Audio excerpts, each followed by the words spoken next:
Hi everyone, good Tuesday afternoon and welcome to GoLocal Live. I'm GoLocal News Editor Kate Nagel.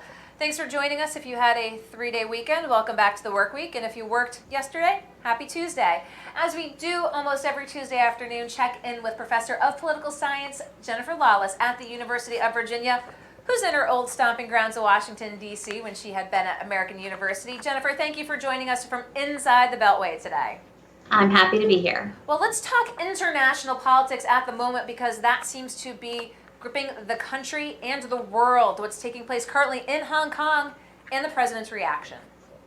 Right, there are major protests at the Hong Kong airport, which is apparently the 8th largest airport. So this is the second night in a row where almost all traffic has come to a halt, which has implications not only for domestic travel, but for international travel as well. And the big skirmish there has to do with the freedom. There are protesters who are worried about Hong Kong ultimately having to relinquish rights when mainland China takes over the country in 2047. And the Chinese government is already demonstrating that it's going to curtail some of those freedoms and some of their liberty. So we have these protests going on, and the president has been not at all helpful in discussing them or in providing any kind of global solace. I don't think he came forward and said that we'll have to see what happens, but he hopes that everybody will be happy and that he hopes it'll go well and that nobody gets hurt. And he believes that both the people on the Hong Kong side and the Chinese side are good people, which is similar to what we've heard before about 2 years ago exactly. Well, I mean, you talk about the president signaling here, obviously leader of the free world, if you will, obviously keeping all eyes on Hong Kong. But, I mean, what can we expect now moving forward? It's hard to know. I mean, this has been going on for a few months. It all came to a head in the last 2 days when the protests at the airports actually occurred. But the fact that the president is willing to sort of just step back and say, we're not going to really get involved, we'll just see and wait what happens, I think is consistent with the kinds of relationships that he's built with people who are in charge of countries that are not democratic. And, this is not to say that he should be in there and we should be sending in troops to the airport to help the protesters that are on the Hong Kong side. But, his sort of balanced posture on this, I think, is consistent with what we've seen when he's talked about other autocratic regimes. Well, all eyes continue to be on Hong Kong, of course, keeping an eye on the Pacific Theater. The president walking back his proposal for tariffs on Chinese goods. Now, some speculation doesn't want to upset the economy here, obviously going into an election cycle. Plenty of talk that potentially a recession being on the horizon. Let's talk a little bit about that move where the president thinks he might see the country as going and how this could play into the 2020 election. Yeah, I think there were political and economic concerns that everybody else seemed well aware of prior to the decision to implement these tariffs that the president was unwilling to acknowledge. And then, the famous line, we were eye to eye. Well, they were eye to eye and Donald Trump blinked. So he then began to realize the writing was on the wall. There was the good chance that the economy, while chugging along right now, could ultimately stop short, and the tariffs would contribute to that. And there were also electoral concerns. The fact that he's in Pennsylvania today, I think, is no coincidence, right? He needs to ensure people, especially those who lost manufacturing jobs or who are holding on to the remaining manufacturing jobs, that they're going to be safe. And the Chinese tariffs ultimately were probably not the best way to go about that. Now, one thing that I will note is that his messaging is a little bit inconsistent. We've never seen that before. The messaging is a little bit inconsistent because he's saying that the ultimate reason that he decided to do this was so that Americans wouldn't feel it in their pockets when they did their Christmas shopping this year. All along, he's been telling the American people that we're not going to feel it, and this is going to be a price that is paid entirely by the Chinese. So I think the reality of what this really looks like for the economy and for the Republicans' political fortunes heading into 2020 began to hit home. So it's interesting, again, that sort of perhaps a little hesitancy in terms as you said, the economy continues to chug along, but what it could mean moving forward. Of course, here we are, it's August of 19, the election is still more than 12 months away. With the potential, if there could be an economic downturn, obviously we've seen a lot of the Democratic debates focused on such hot topic issues as healthcare, immigration issues. But do you think we'll continue to see the economy really drive to the forefront more? And who do you think that favors in that Democratic primary? Well, it certainly favors whatever Democrat winds up winning the nomination going against Trump. If Trump has to face a bad economy, his prospects for reelection become a lot more precarious than if he doesn't. As far as the Democratic primary is concerned, I think that all of the candidates can basically spin it in their favor. You can talk about economic downturns and what that means for income inequality, which would help candidates like Elizabeth Warren and Bernie Sanders. You can talk about what it means and how this would play out for jobs and people's willingness to do a lot of jobs that Americans generally don't want to do, and that plays into immigration. You can talk about it in terms of not wanting to put such a huge price tag on healthcare reform, and that could help candidates like Kamala Harris or Joe Biden. So I think across the board, any sort of chugging along of the economy and then an ultimate stoppage or the beginnings of a recession, as terrible as they would be, would benefit the Democrats. Before we move on to other topics, of course, the 2020 field we always discuss. There was a piece in Politico today talking about the Sanders campaign looking perhaps at a reboot. Now, of course, we've seen surging numbers from Elizabeth Warren in the recent debates. Joe Biden still leading the field. Let's talk a little bit about that Sanders-Warren construct with her strong debate performance. Again, these sources saying that Sanders has a reboot. What do we see moving forward, especially on that Sanders-Warren side?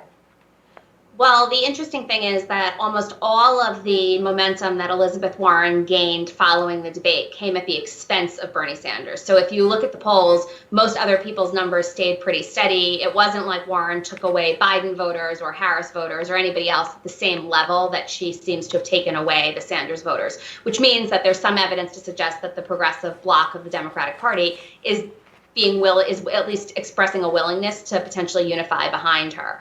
So the Sanders campaign, I think, has to explain these numbers. And they're actually sort of taking a page out of Donald Trump's handbook today and blaming the media for them, right? He's saying that part of the problem is that he's not getting fair media coverage, that Jeff Bezos owns the Washington Post. So is it a coincidence that the Washington Post isn't supportive?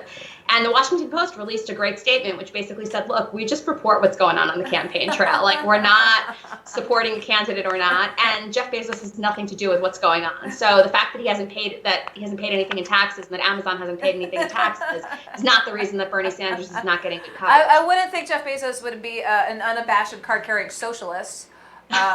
Just a thought. But it is very interesting. We have talked about that super crowded Democratic field, obviously what that crowded primary looks like. And when you see those comments come from a camp, you can tell it is getting under their skin. Right. It's panic. He's panicking a little bit because I think he's beginning to realize that among 24 other candidates, it's a harder race and the dynamics are different than when you're taking on Hillary Clinton, who was not particularly well liked within the party. And so there's less room. And it's important to keep in mind that Sanders' base of support is solid. He's still certainly in the top tier of candidates. And the people who are following him are probably willing to follow him all the way. But that's not enough to win the election at this point. And it's not clear that he's able to pick up steam or to gain ground in the same way that Elizabeth Warren has been able to. And let's talk again. Former Vice President Joe Biden had a little slip of the tongue again this week. Continues to seem to have these little caveats. Still ahead in the polls. How is it not hurting him? I think because a lot of people just feel like it's Biden being Biden. The problem is that it plays into this narrative that he's too old to be president. If any of the other candidates had these sort of unfortunate mistakes of phrase or, slips of the tongue, I don't think it would matter as much. But this plays into this broader story that he can't keep his facts straight, he can't keep his words straight. And it's ultimately, I think, probably going to hurt. This is a good time for it to happen. We're really, really fixated on what's going on. The overwhelming majority of the American people still don't care. And so if he can get all of this out now, if he can sort of make all of these mistakes now, it's possible that he's going to be fine, because most of the people that are responding to these national polls are still responding based on name recognition and not because of the latest Joe Biden gaffe. But at some point soon, people are going to be paying a lot more attention to those gaffes as more and more people start paying attention to the election. Let's talk about the big news of this past weekend. Obviously, the passing of Jeffrey Epstein, just on the heels of court documents revealing some very top-level names that were allegations that top-level politicians and leaders of the business world all across the board denied. Now, of course, with the passing of Jeffrey Epstein, this had really been a political football, obviously, with the connections with one side, the Democrats pointing to, again, him being called a good friend of Trump, and then obviously pointing to somehow the Clintons' involvement with the president taking that line from the Republican side as well. So what do we expect now moving forward, especially with that case, but as it pertains to the political sphere at large? Well, first, I think it highlights that Donald Trump is willing to do whatever it takes to advance his own cause, including retweeting conspiracy theories that are detrimental to the country. Right. I don't know why he's still obsessed with the Clintons, but he's now willing to retweet a conspiracy theory when his own when, if true, it just highlights that his own Department of Justice was incredibly incompetent. I also think that it has put the DOJ in a tough spot because it's clear that Trump is unwilling to say explicitly that something went wrong at that prison. Instead, he has Kellyanne Conway go out there and say, well, we need to investigate all facets and all possibilities here. Bill Barr assures us that's not what's going to happen. He's taking this very seriously, that the Attorney General and the DOJ are going to get to the bottom of this. But, I think it feeds into this general perception that politicians are dirty, that money buys you whatever you want, even if it means ultimately a ticket out, or, why you're allowed when you've been on suicide watch to be in a cell by yourself and have nobody come by for several hours, unless that's arrangements that you made because that was your preference. And I think it just highlights this distinction in the American populace among those who have resources and who have the ability to wield influence and those who don't. And ultimately, I think that's a narrative that's going to be prevalent in the 2020 campaign. Okay, finally, before we let you go, Chris Cuomo, Fredo, and the president. Why the president feels the need to weigh in on these things is completely beyond me. Why he feels like he needs to goad media personalities is completely beyond me. I think the important thing to keep in mind is that Chris Cuomo has a radio show and he's an anchor for CNN, and the president already hates him and hates his network. So, there's not much dialogue going on here. There's not much that's really particularly important. I do think what is important is that Cuomo is highlighting that we've reached a point in time now where it's very, very common for people to just wield attacks and to say things that are incredibly offensive and assume that there's going to be no set of repercussions because that's the way the president himself speaks. Well, all eyes on D.C., the Beltway, Hong Kong, and the world. And of course, we get to parse it with Jennifer Lawless, professor of political science at the University of Virginia. So, Jennifer, thank you for taking the time to join us today. Thanks. Okay, we're going to get Jennifer Lawless on her way, and we're going to get a lot more local here with Dr. Ed Iannicelli in just one moment.